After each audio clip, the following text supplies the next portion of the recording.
How do we clean this up? You can't. You just gotta change. You gotta change the information if you don't want it there. There is no way to get rid of it. Basically everything. When it comes to wireless devices, credit cards, cell phones, computers, cars, garages, gates, I got a device to break into it. Hacking, at its core, is about manipulating something to make it do something it was never intended to do. And this concept applies to far more than just computers. So it's manipulating something to do something. It's manipulating something to do something it wasn't intended to do. That's basically the definition of hacking. That could be with anything. It doesn't have to be a computer. I think it's a mindset that you either have or you don't have. As for the technical specifics, they can be applied later, but I think the mindset really helps. An ethical hacker is so confident in their abilities that they believe they could pull out a laptop and crack at least one of your passwords just by accessing your personal email. I'm so sure that if I pulled my laptop out and I put in one of your personal emails, that I'll have at least one of your passwords. And that password could be reused for Shopify, or maybe it's used to access that list of data with your customers that you were saying you have the client list, the newsletters, the applicants for the jobs. Maybe it's the same password you use for that. And now I have access to that data that I could either ransom you with, I could escalate my permissions on Shopify with, and take over your entire site. Maybe it's the credentials to your social media platform. Like YouTube, Instagram, TikTok, whatever you're on, those credentials could be reused. Using a password manager is crucial because all it takes is someone with ill intent to exploit your personal data and ruin everything you've worked for. So it is important, like as you said, using a password manager, because all it takes is someone like me with a bad moral compass to take advantage of everything that you have. I walk into a business, I look at the business from a different lens. I'll say, okay, is it secure? How many employees do they have here? How many computers? What are they using? How do they have it set up? Is how many offices versus how many cubicles? Is it an open environment? Is it a private environment? Are people talking to each other? Is there a culture built? Are people hanging up stuff to show what they're all about? Is there family pictures around their table? Because if people have family pictures around their computers, that means they're probably going to be there a little longer than usual. You're a different story. You're a hacker. You walked into our building. What are you looking at? What are you thinking about? How are you sizing us for our vulnerabilities? A skilled hacker would analyze your equipment, operating system, and even your software to tailor different types of attacks based on your specific setup.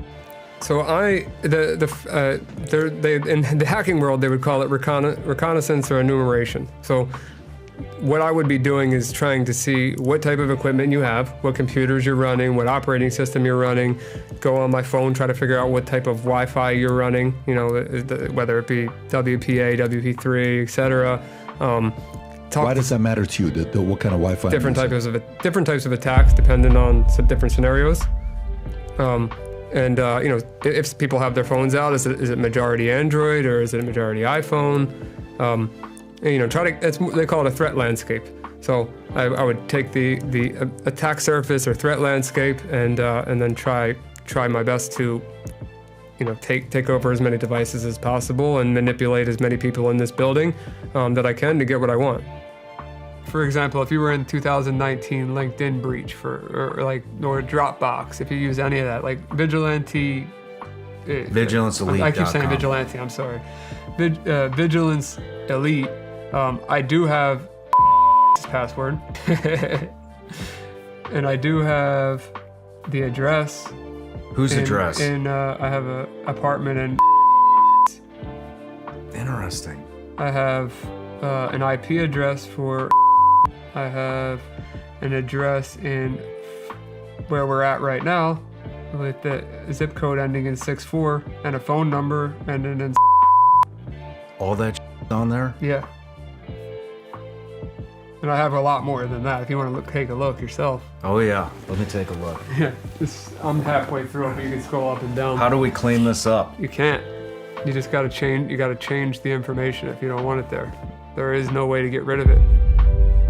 Small and medium businesses often don't realize they are prime targets, and in reality, they are more vulnerable than they think. So that's why small and medium-sized businesses that don't realize that they're a target, they're more of a target than they think. They get attacked because they either have exposed credentials out there, or they're using old technology, and they just get grouped in with a ton of other people that are, similar targets.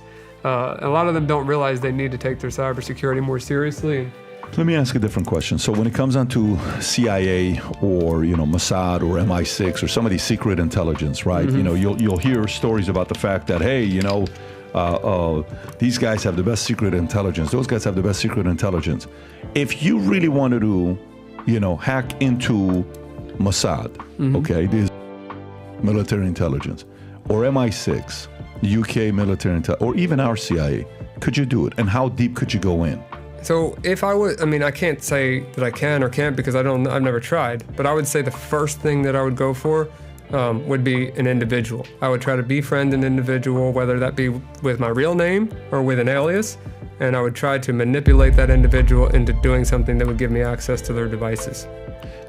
Okay, so that's your pattern on how to, okay, so let's just say you got in. What are you looking for to get in? Because those guys, they typically have two separate phones, right? And they probably know guys like you, and they probably get trained to be careful on what to do with guys like you, right? Turn off your Bluetooth, turn off your Wi-Fi when you're around them, or any of that stuff, right? Yeah. But okay, but let's just say you do. What's your next step after that? So after I get say you got a Mossad subplan? agent or an MI6 or a CIA, you got somebody. You get info from them, then what are you doing next? A skilled hacker would test the security of your web server, probing for weaknesses to either steal valuable data or establish persistent access without your knowledge. I'm going to try to authenticate to, let's say it's a web server. I'm going to try to authenticate to the web server to see what type of data I can pull from it, or hide my persistence on that web server so they can't find me and get rid of me. And then I'm going to try to pivot to the other, computers inside of that network or in that organization, whether it be computers or devices. That would be my next steps. So you have to have some point of exploitation or some point of weakness. You take advantage of that point of weakness, whether it be a person or a device or a website, whatever it may be, and then you want to pivot around that network and look for more devices and more people to infect. Now I want to go over, what are you packing is the #1 ranked competitive ethical hacker in the world.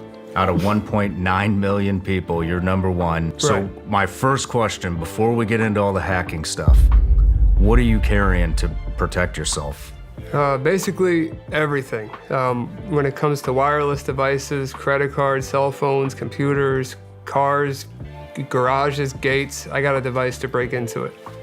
So, what do you got in this bag of tricks? Let me put away the firearm.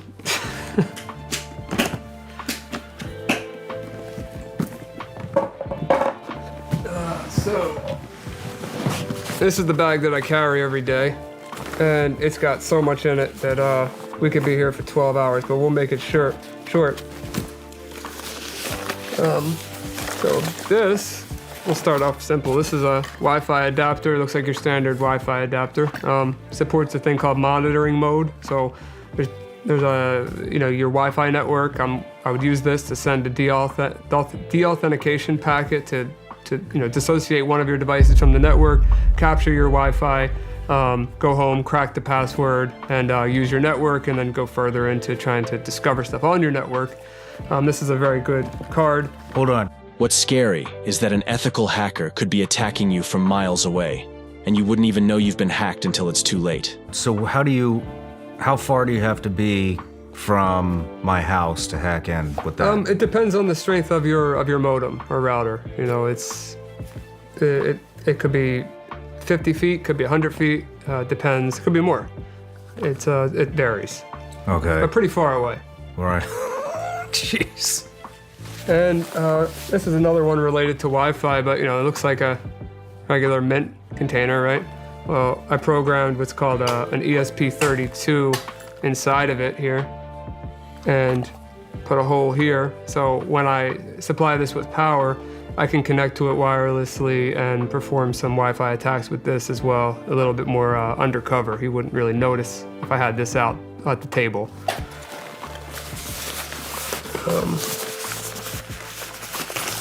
I think you're a lot more dangerous than that firearm that I just presented you.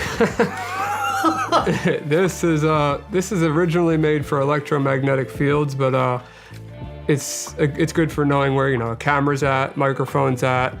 So that's a bug detector. Yeah, It'll yeah. tell For you other where, words, yes. where cameras are. How does it work?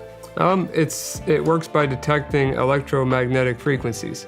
So when if I put it up against something, like that supplies power, I don't want to interfere with any of your equipment in here. So. Oh, okay. So does it like direct you to where it is? Yeah. So the signal will go up the stronger that it is. Okay. So, and in some cases, it'll actually tell me what it is, whether it be Wi-Fi, whether it be a phone or a power line. If I get near an outlet, it would say power line on the screen. But this could be used for many things. I use it, to see if there's bugs and stuff. I'm a little bit nuts when it comes to that. So, I don't think I'm being watched, but can't hurt to check. Just like a seasoned hacker, he can manipulate fake cable connections to send fraudulent data, undermining the system without leaving a trace. This looks like something I would use to charge my phone. With a charger, yeah. And that's so I have every single charger you can imagine in here, Okay. all of them, right? So actually what this is, the reason why I have this little orange thing here is because there is no way I'd ever know that this was a charger. That this was not a charger without this orange tag, Got because you. it is that perfect. So this is a charger that will work. I could hand this to you and say, hey, here's my charger, man, or replace yours, right? Whatever you got plugged in, I'm sure I have a replacement for that. Okay. You bring this home, it could act like a charger forever, but as soon as this plugs in, inside of this tiny little plastic right here, inside of this is a Wi-Fi chip, a mini computer, and this thing emulates a keyboard and can type at 860 characters per second. So now what does this do? So I'm going to show you what it does, but it can monitor your keystrokes, so you can put this in line in between your Are you kidding me? Yeah, you can put this in line in between your keyboard and your computer. I could put this in straight into your phone. I could put this, I can type keys at, like I said, at 860 words per second. I can leave it there and come back later. This thing has its own Wi-Fi network that I connect to inside of this. And then if you were to, you can match this up to yours and see it's absolutely identical. 100% same thing. Yeah, so if you didn't have that little orange thing on there, you'd easily lose that. Wow. Yeah, Wow. is the one you have, is that the new design, or is that the... I couldn't even tell you. This is just, Well, I just meant, is it the woven one, or this is that is the one that's the Apple one. This is actual Apple. Okay, so let me show you the Apple one while my computer is booting. I don't know why it's not booted up yet. I have so many of them. He gave me a ton. Yeah, here, look at this one. That is not an Apple charger. This is the same thing as the other one? Yeah. Yeah. And so let's just say you give this to somebody you're spying on, okay? They put it to charge. You're now seeing who I'm texting, what I'm doing, videos I'm playing, everything I'm doing, you're seeing all of it. Not texting, because I can't, but on the computer, yes. Yeah, on the phone, I'm able to inject keystrokes into the phone. Let's say I want to install a virus on your Android or something.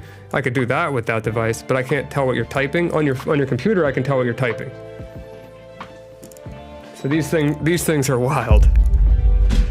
How many hackers in America possess the skill set to exploit vulnerabilities and bypass intricate security measures as effortlessly as him? But how many people like you are out there in America? If you were to say, capable like you, how many of you are out there?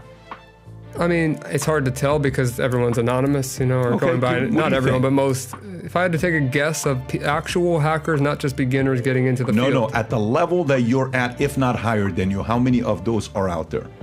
Let's just say 10,000 to 50,000. That's a lot though. I don't know, for China, they have a lot of people. And I'm talking US, how many you think there are? US, I would say 10, 20,000. 10,000 of people that can do what you do. Yeah, but not working with our army and our military to the extent that people may think. What do you mean? I had a recruiter come in when I was speaking at Hack Miami, and the recruiter told me that there were less than 1,000 people in the entire army that's fighting for our country with a computer, cyber warfare. My apologies. Yeah, I don't think you would do it because you're not trying to make enemies. From the feeling I'm getting from you is you're trying to avoid making enemies is what you're trying to do. I'm making enemies all the time.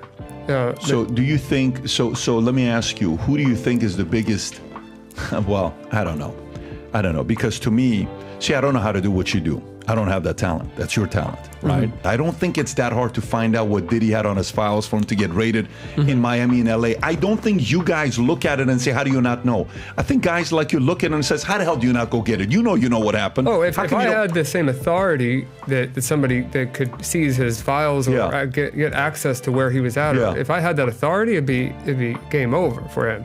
But when it's all sealed up and stored in an evidence locker, so you still couldn't get through that? I mean, it doesn't mean I couldn't do that, but I would be breaking the law if I did, and it's already being handled at that point, hopefully. I don't think they look like Navy SEALs. I don't think they look like me. I think they look like you. I think they fear the hell out of people like you. The dark web isn't just a simple marketplace. It's a vast and dangerous place where you need insider knowledge to navigate, making it even more terrifying. Let's talk about the dark web. So I hear a lot about the dark web. Well, it's a buzzword. It sounds like it's just the black market, the new black market, correct? Yeah. So I've heard about it, I know about it, I know it's all stuff you shouldn't be doing, but how do you get on it? Where is it? Okay, so the dark web itself isn't a marketplace like what you're thinking. All right, so the black market or whatever you want to call it, once you're connected to the dark web, Tor, the onion router, what I was explaining before, you still need to know where to go to visit these horrible websites. So can I check my email through the dark web? Yes, you can go to any website. Would you recommend using the dark web to just do regular It's slow as hell. internet stuff? It's very slow, yeah. Yeah, I mean, you could, and it would keep you safer, but it's not a foolproof way to keep yourself safe, and it's painstakingly slow. I guess the only thing on the dark web, quote unquote, I hate that word, but the dark web, quote unquote, that I had access to was when I originally hacked the website that we're going to talk about. They branched out to have not only a website on the ClearNet, on the regular internet, but their website was mirrored on the dark web. And I had 3 backdoors in their system, and it branched out over to the dark web. So I had a backdoor on the dark web too, which was kind of a cool thing to have. So I needed to be connected to Tor, the onion router, to connect to my backdoor. What is the onion router? So the onion router is a tool, an open source project that was created to anonymize your traffic on the internet. And it decentralizes, I believe decentralized would be the word for it, your internet traffic. It keeps you anonymous beyond a VPN. I would still recommend that you use a virtual private network on top of Tor if you want to be anonymous, but it's just a layer of security that's free, and it's like, for example, let's say you use Comcast for your internet service provider. They could see that you're using Tor, but they can't see what you're looking at. If you use a VPN and then you use Tor, they can only tell you're using a VPN, but they can't tell you're using Tor. So it's just an internet within an internet. And they're like, imagine a very long string of letters and numbers, and the website, instead of .com, it'd be .onion. You can't visit those websites in a regular browser. You have to do that while you're connected to the onion router, which you could download at the TOR's website. And then you could go to a thing called like the Hidden Wiki, and the Hidden Wiki will show you all different categories of these websites with a link to them. And there's marketplaces, there's horrible things on there, and even like for hire, there's counterfeit money, there's fake IDs, there are all kinds of different websites that do horrible things. A penetration tester, or pen tester, is like a cybersecurity scout. They search for vulnerabilities in your system and provide you with a comprehensive report on how to fix them. What is pen tester? Pentester is a software solution for cybersecurity and protection. So there's a pen test, a manual pen test, where somebody would go into your company or a group of people, where they would check down a list of boxes of things for your compliance, look for vulnerabilities based upon your platform, and give you a report of findings, vulnerabilities. Pentester.com, it can get confusing because pen testing and pentester.com are like, pen testing is a term, pentester.com is the name of my company. Okay. What we do is we try to automate as much of what a pen tester would do digitally. So pentester.com is an automated web scanning framework. As of right now, we're building it out to be more of a more than just a web scanner. And sorry, I'm getting mixed up. No, it's fine. So let me just ask this then. So It's hard to explain, so I'm trying to make everybody understand. I get it, because I'm a dummy with this stuff. Not so. you, not So let me ask you a question then. So if I go to pentester.com and I type in SeanRyanShow.com, Yeah. what kind of vulnerabilities might I have? Here's my website. I sell gummy bears on it, and we post upcoming episodes. Your episode's going to be on there. We collect email addresses for a database to we send out a free newsletter all the time. Right. And then we got like some, if you want to apply for a job here, every once in a while we'll post that. They can run their resumes. We just did a thing where we're looking for a new video editor for shorts, and they're sending in a bunch of, we're having a competition for it. When analyzing a website with ads and external content, one of the first things to check is whether it has any email branches or unsecured contact points that hackers can exploit. But for a website like, and we have advertising inquiries, for a website like that, it's run off Shopify. What kind of vulnerabilities would I be looking at? So there's many things. The first thing that came to mind was email breaches. So if you have like contact@SeanRyan.com, is that your website, SeanRyan.com? SeanRyanShow.com. SeanRyanShow.com. So contact@SeanRyanShow.com, or Sean Ryan at the website, or anyone that works here. I can look up that domain with Pentester and see if it's been involved in any breaches, or if it's been involved in any botnet traffic where it's scraped all of the cookies and passwords from people's browsers. Okay, hold on. What is botnet what? Tracking? Traffic. Botnet traffic. Right, so let's say you were infected with some type of malware, and that person grabbed from your Chrome or your Safari all of the saved passwords and all of the sessions. Like a website, to be signed into a website, you have to have a session. So if I took that session and replaced mine with yours, now I'm you, without a password. So some of that stuff gets released on the dark web, or it's Tor. I like to call it Tor, Tor, the onion router. That's what the dark web is. But it gets released there, and sometimes on the publicly facing web. And a lot of people aren't aware of what information is actually out there.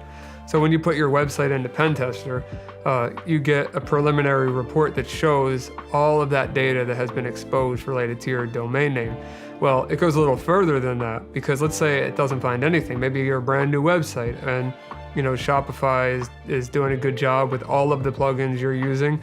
Every plugin used on your website has been created by an individual who may have made a critical error in their code, leaving your site open to attack. Because remember, each one of those plugins is by an individual creator that could have messed up at any point in their code. So you're only as strong as your strongest plugin. So that's one thing there. Shopify has their own security, and then you have your own security based on your plugins. As for the emails, let's say I get nothing with the SeanRyanShow.com. Now I'm going to start looking into the Gmail accounts of Gmail, Hotmail, AOL, Yahoo, whatever, of all of your employees, your family, and then I'm going to see breaches associated with them, which I guarantee you that there is. So to become a hacker outside of the child safety thing was actually a pretty basic story, but I remember it like it was yesterday. So I was probably around 9 years old when I first got access to a computer, My grandfather worked for a cemetery, and I guess they gave him a desktop computer. It was a monster of a machine, it was like, just in size, not in speed by any means. But I didn't know what it was. I was very young. And if you remember, some of the people watching will remember AOL used to send these floppy drives in the mail, the floppy disks in the mail that would have trials for AOL dial-up internet. And I saw that the floppy drive had a specific shape to it, as well as the desktop computer where you put the floppy in had a little icon there that looked like that disk. And I took it out of the free trial case and I put it in there because it looked like it was supposed to go there. And I saw the AOL logo come from a piece of cardboard onto a screen. And I remember that like it just happened yesterday, and it blew my mind. It was like a miracle that I couldn't understand how something in the real world could show up on a screen and I had control over it. You're 9 years old. How old are you right now? 31. So 22 years ago.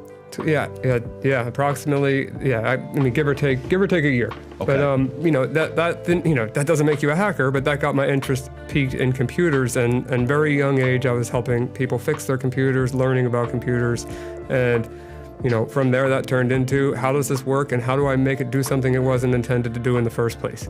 There's a long journey behind every hacker's story. Learning methodologies, discovering vulnerabilities, and honing the skills to infiltrate even the most secure systems. There's a lot more to the story of how I came up in the hacking community and how I learned the methodologies, learned how to find vulnerabilities in things, which I can go into that if you'd like. Sure, absolutely. So yeah, I can. I would be here 6 hours explaining all of it, but if anyone remembers AOL Instant Messenger, it was called AIM. There was also something called IRC, which is an internet relay chat, which is ancient, but that's how people communicated back then online. And I was part of a lot of groups where there were a lot of hackers. All I knew them by were screen names. I didn't have their real names for the most part. Most of them would just go by an alias, and so would I. They didn't realize I was a little boy, and I don't know if they were little boys as well or they were grown men. I have no idea. But I guess the curiosity in me, and me being one of the kids that always just say why to everything over and over and over, everything was why. I was blessed to have a group of people that were willing to mentor me and teach me the things that were so interesting. So when I saw something get hacked or I seen a vulnerability in, let's just say, AOL Instant Messenger, I would have a group of people that would be more than happy to teach me how they did that, and then I would recreate it myself.